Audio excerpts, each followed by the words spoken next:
Hello students, how are you all? Hope so all of you are fine and happy. Welcome to my YouTube channel, Biology in Seconds. Today we will discuss the Arrhenius equation. Let's start.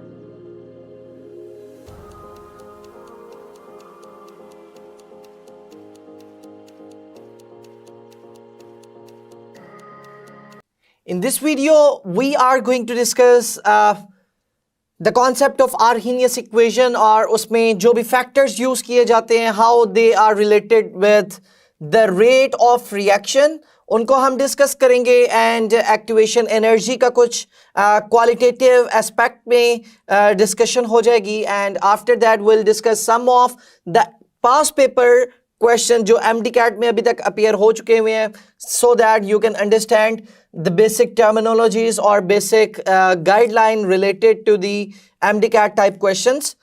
So let's start from the Arrhenius equation that can give you the actual information जो quantitative relationship explain करती है activation energy का और rate of reaction का. So बेटा Arrhenius equation है क्या? सबसे पहले तो वो डिस्कस करते हैं. Arrhenius equation, that is K equals to A E की power negative EA over RT. That is in the power. ठीक है? EA over RT. ये आपके पास इक्वेशन कहलाती है जी Arrhenius equation. इसमें this K is actually rate constant. This K is rate constant.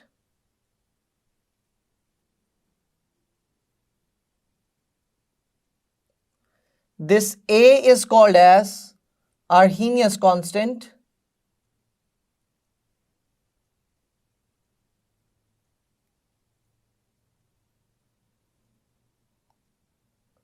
This EA is known as activation energy.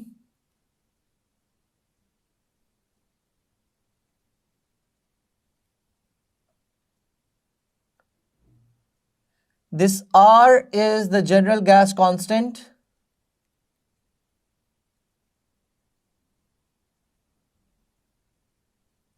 And T is the temperature. So बेटा ये तमाम factors और E is the natural log की base of the natural log whose value is around 2.7. तो बेटा ये Arrhenius equation किस तरह से हमें expressions provide करती है जो Arrhenius constant यहाँ पे use किया जा रहा है, EA और rate of reaction का क्या relationship होता है. We will discuss these type of questions over here. Arrhenius constant जो होता है बेटा, that it depends upon the frequency of collision.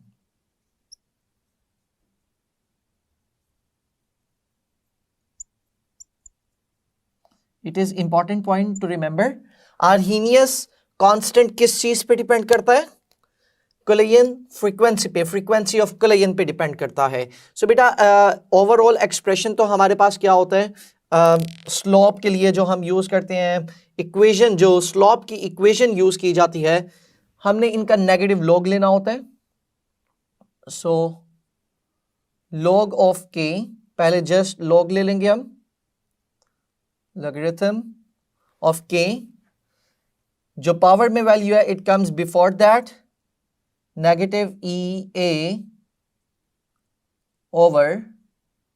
तो बेटा यहां पे कांस्टेंट यूज किया जाता है. I have used this equation over here, E A over 2.303 RT. ये मुकम्मल एक्सप्रेशन इससे पहले आ गया और नेचुरल लॉग को हमने यहाँ पे सिंप्लीफाई कर लिया हुआ है, तभी आपके पास ये एक्सप्रेशन आ रहा है. And it is multiplying with this A value. So बेटा जो ए है लॉग के रूल के मुताबिक अगर मल्टीप्लिकेशन हो रही है तो लॉग प्लस में कन्वर्ट हो जाता है वो value. So we have this expression. इस इक्वेशन को हम स्लोप की इक्वेशन भी कहते हैं. दिस बिकम्स स्लोप की इक्वेशन, नेगेटिव स्लोप है यहां पे, this thing is showing you this one, ये मुकम्मल आपको बता रहा है स्लोप के बारे में। दिस इज 1/t, 1/t आपके पास एक फैक्टर हो गया, दैट इज इंडिपेंडेंट फैक्टर। तो इसको हम ले सकते हैं, अगर ग्राफ में प्लॉट करें तो I can take 1/t over here on the X axis, log a is the intercept, और this is the y axis जिस पे हम ले सकते हैं log ऑफ k। सो बेटा इट मीन्स कि यहां पे हमारे पास रिलेशनशिप है 1/t का और log of k। log of k क्या है? रेट कांस्टेंट ही है, ठीक है। सो टेम्परेचर का और रेट कांस्टेंट का क्या रिलेशनशिप होएगा, this is what we are going to discuss. और यहां पे अगर एक स्लोप हम जनरेट कर दें, this is the sign of negative, negative sign है तो इसका मतलब है कि लोअर कर्व आपके पास आएगी, लोअर आपके पास एक लाइन यहां पे इसकी स्लोप की मिलेगी, this is showing you the negative slope, ठीक है, this is the negative slope.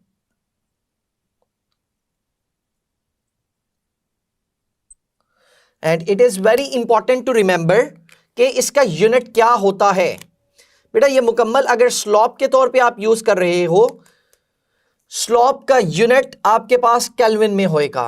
किस तरह से? Because this is your slope, slope equals to negative EA, EA is activation energy, और एनर्जी का यूनिट किस में होता है? जूल्स में, ठीक है, joules per mole, that is the unit of activation energy. Similarly beta jo R hai, that is general gas constant, whose unit is joule per Kelvin per mole. So beta joule और joule cancel out हो जाएंगे, mole और mole cancel out हो जाएंगे, and we'll get 1 over negative k की power -1. So k की power -1 ऊपर आ जाएगा तो k की पावर +1 हो जाएगा, तो it becomes k. It means के स्लोप का यूनिट क्या है? That is k. That is important question. Slope का यूनिट क्या होता है? That is Kelvin. ठीक है, टेम्परेचर का यूनिट Kelvin, स्लोप का unit Kelvin. So we have to remember this expression or this unit के स्लोप, और ये नेगेटिव साइन जो होएगा that is only giving you the information कि ये डाउनवर्ड आपके पास एक स्लोप आ रही है। अगर अपवर्ड कोई स्लोप आती सो बेटा यहां पे पॉजिटिव साइन होएगा। सो अपवर्ड स्लोप को पॉजिटिव से रिप्रेजेंट किया जाता है, डाउनवर्ड स्लोप को नेगेटिव से रिप्रेजेंट किया जाता है। This negative sign is giving you the information about the negative slope here.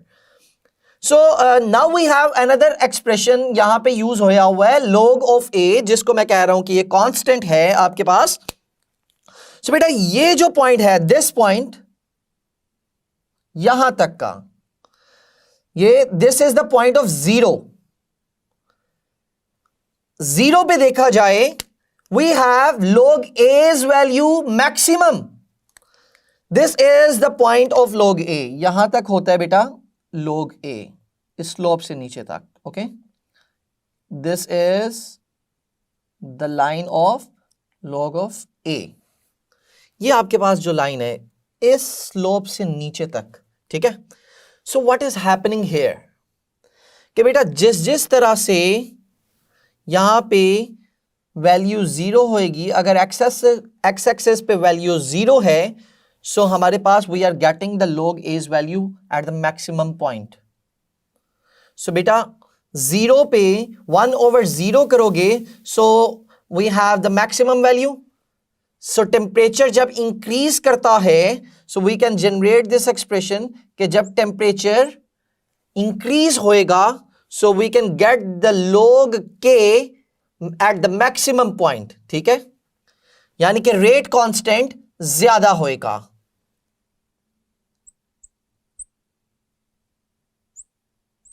So this is the same question I have used here when the activation energy increases, we know कि activation energy अगर increase हुई है, ज्यादा energy चाहिए, activation energy होती क्या है? That is the minimum amount of energy required to initiate the chemical reaction. अगर किसी सब्सटेंस के पास ये इनिशियल एनर्जी, ये मिनिमम एनर्जी नहीं है, एक्टिवेशन एनर्जी नहीं है, it can not initiate a chemical reaction. Particles collide तो कर रहे हैं but they are not effective collision, ठीक है, they are not showing effective collision. So effective collision नहीं है, इट मींस प्रोडक्ट्स नहीं बन रहे। सो बेटा एक्टिवेशन एनर्जी अगर इंक्रीज होती जा रही है, रेट ऑफ रिएक्शन को डिक्रीज होना चाहिए, because we are not getting the products.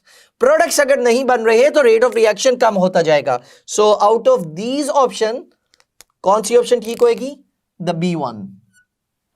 When the activation energy increases, rate of reaction decreases.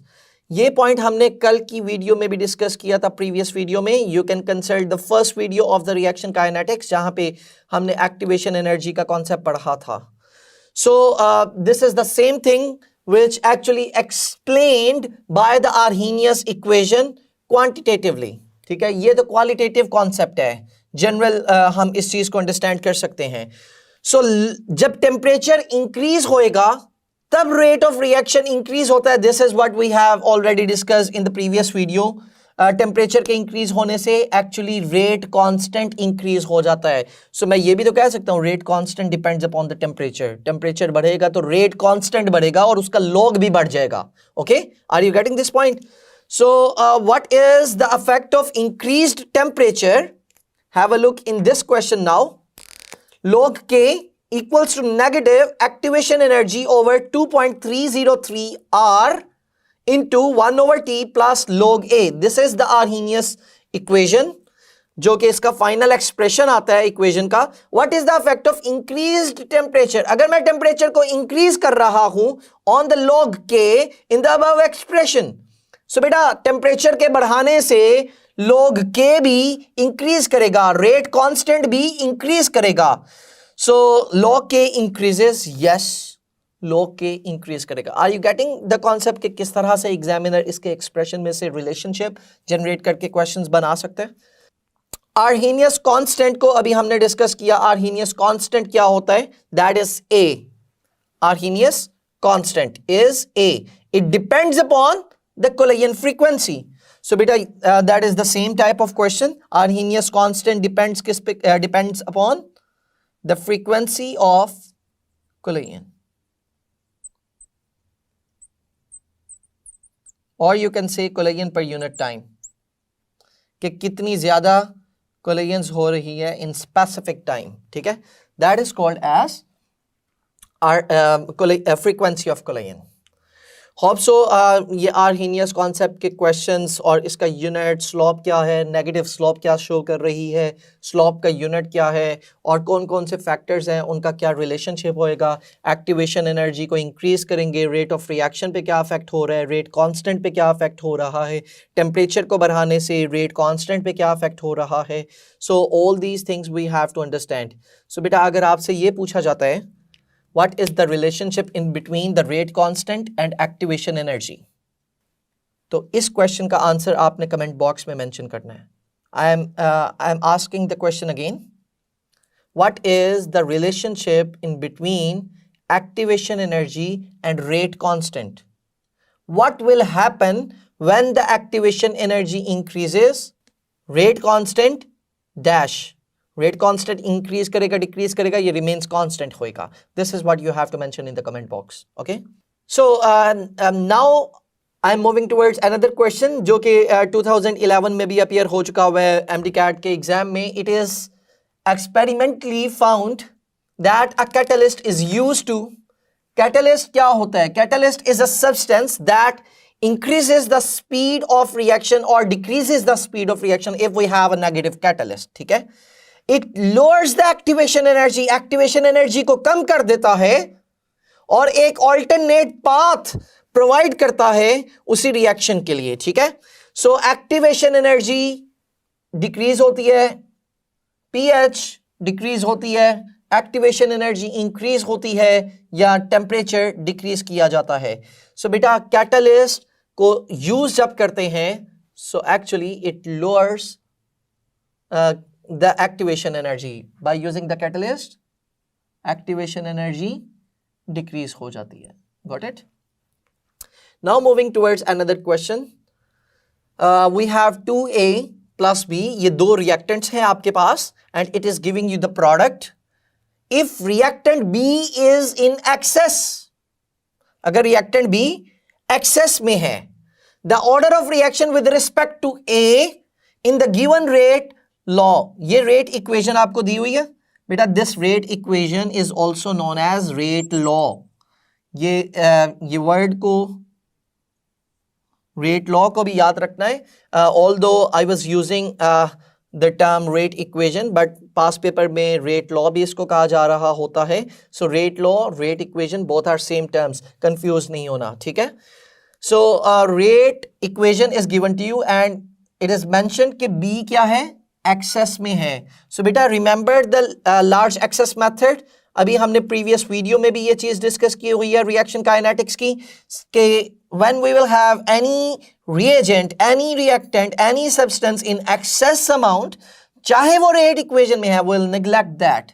So excess amount को हमने use नहीं करना. And the question is the order of reaction with respect to A बताना है. So बेटा with respect to A वैसे ही उसके 2 moles हैं. So we have to mention कि कितना इसका order of reaction होएगा? That is 2. Okay? That is second order reaction. So C is our required answer. Got it? Okay ji, next question है हमारे पास. K की वैल्यू आपको given है. K is 0.693 per minute.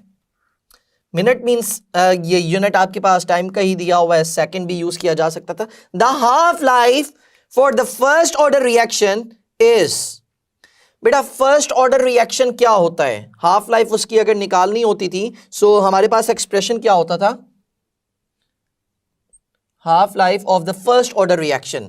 उसके लिए आपके पास इक्वेशन होती थी 0.693 ओवर के.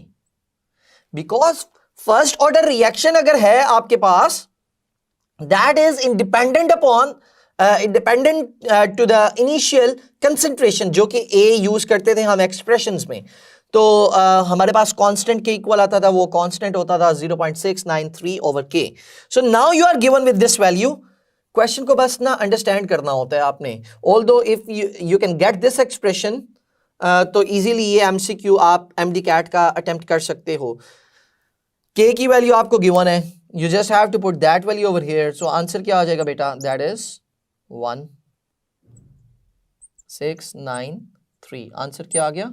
1 आ गया. सो A is your required answer.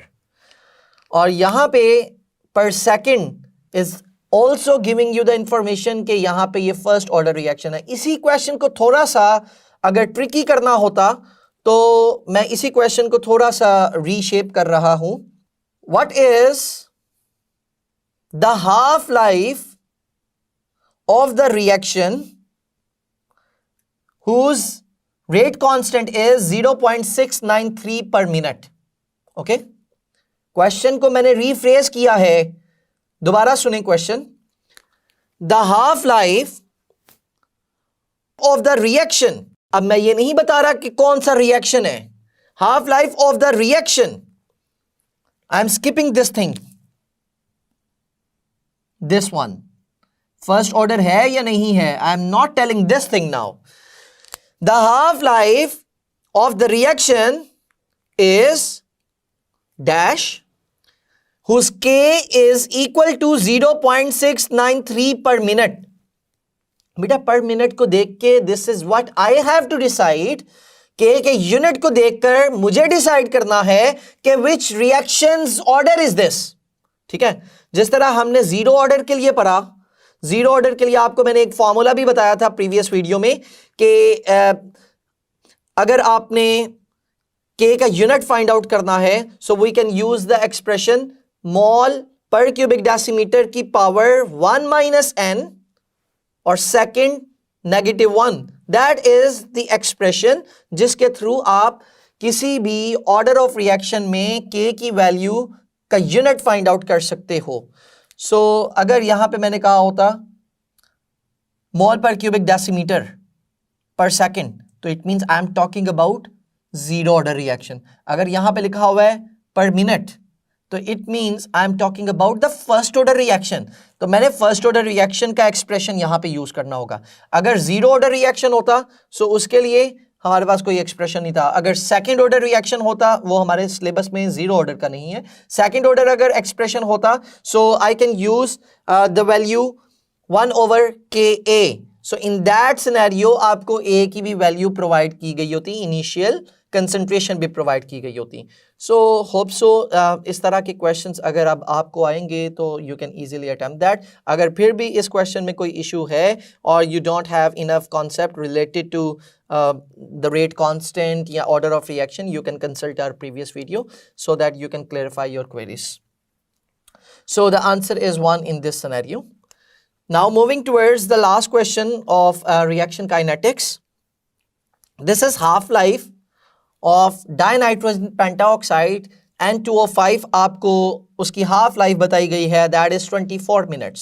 Again ये MDCAT का ही क्वेश्चन है. आई थिंक 2018 या 2019 के आसपास ये क्वेश्चन पूछा गया. Half life of dinitrogen pentoxide is 24 minutes. How long will it take for sample to decay to 25%? बेटा देखो, N2O5 की इनिशियल वैल्यू कुछ भी हो, for example you have 100%, after 24 minutes it becomes 50%. ठीक है. फर्दर 24 मिनट्स के बाद इट कन्वर्ट्स इनटू 50 का हाफ, दैट इज 25%. ठीक है. तो 25% कितने मिनट्स के बाद आएगी? 24 प्लस 24, दैट इज 48. ठीक है. So answer is 48. इसी तरह से इसी क्वेश्चन को रीफ्रेज किया जा सकता है. The half life of dinitrogen pentoxide is 24 minutes. How long will it take for the sample to decay to 12.5% of its original concentration? So तब हम क्या कहेंगे बेटा, 12.5 के लिए फर्दर एक हाफ लाइफ यूज होएगी. 25 का हाफ इज 12.5. 12.5 में क्या रिजल्ट आएंगे आपके पास? 24, 24 एंड 24, दैट बिकम्स 72. ठीक है. तो तब 72 मिनट्स हमें रिक्वायर्ड होंगे 12.5% of the original concentration get करने के लिए. ठीक है. अगर फर्दर 24 मिनट्स हो जाएंगे सो बेटा वो उसका हाफ हो जाएगा, that is equivalent to 6.25 approximately. Yes, 6.25. So further उसका हाफ 24 मिनट्स के बाद फर्दर उसका हाफ, यानी कि ये एग्जैक्टली जीरो नहीं हो सकती. सो 0.0000 कुछ वैल्यूज आती रहेंगी और उसका फिर हाफ मूव करता रहेगा एवरी आफ्टर 24 मिनट्स. यानी कि स्टार्टिंग में जो स्टार्टिंग टाइम होएगा वहां पे कंसंट्रेशन का चेंज ज्यादा आ रहा है in a specific time. For example 24 minutes में स्टार्टिंग में बड़ी कंसंट्रेशन कम हुई है. अगर for example you have 100 grams तो वो आपके पास 50 ग्राम्स हो गए हैं, लेकिन after that you are getting 25 grams. और फर्दर टाइम गुजरने के साथ साथ जो चेंज आ रहा है कंसंट्रेशन में, जो डिकेइंग प्रोसेस में, वो कम होता जा रहा है. So hope so you have covered all the concept of reaction kinetics. So stay tuned with us and must ask your queries, your questions in the comment box so that we can give our feedback ताकि आप अपनी preparation को further improve कर सकें. Stay tuned with us. Thank you.